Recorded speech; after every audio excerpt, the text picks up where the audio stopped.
गजबे रे, बोली बोला ताटे अजबे रे, होता दिमाग हेंगे हेंगे।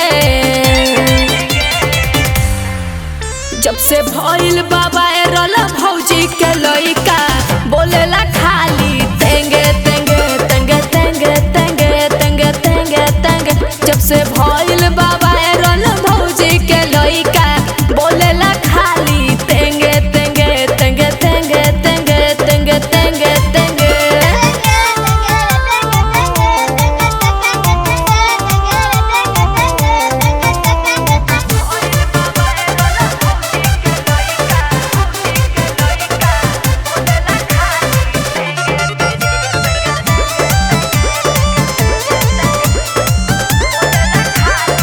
सोशल मीडिया पर खाली होता ही है चर्चा, गली गली गाँव नगर छपल बा परचा।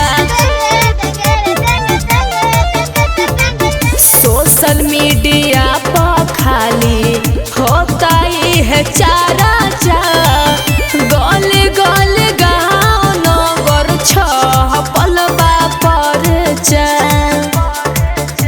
तो देखे में लागेला बेंगे बेंगे। जब से भइल बाबा रल भौजी के लइका, बोलेला खाली तेंगे तेंगे तेंगे तेंगे तेंगे तेंगे तेंगे तेंगे। जब से भइल बाबा रल भौजी के लइका, बोलेला खाली तेंगे तेंगे तेंगे तेंगे तेंगे तेंगे तेंगे तेंगे।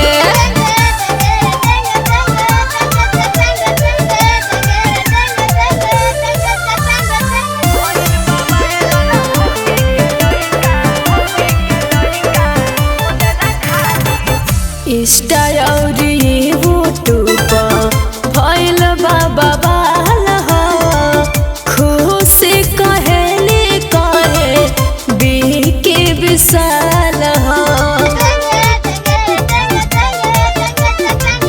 इंस्टा और यूट्यूब भइल बाबा बाल हो, खुशी कहेली कहे बिकी विशाल हो। मौका के फायदा स लेंगे लेंगे।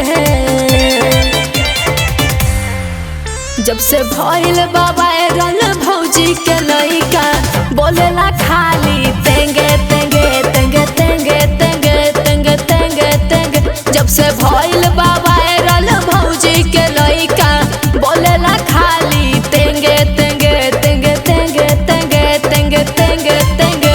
विक्की विशाल रिकॉर्डिंग स्टूडियो पटना।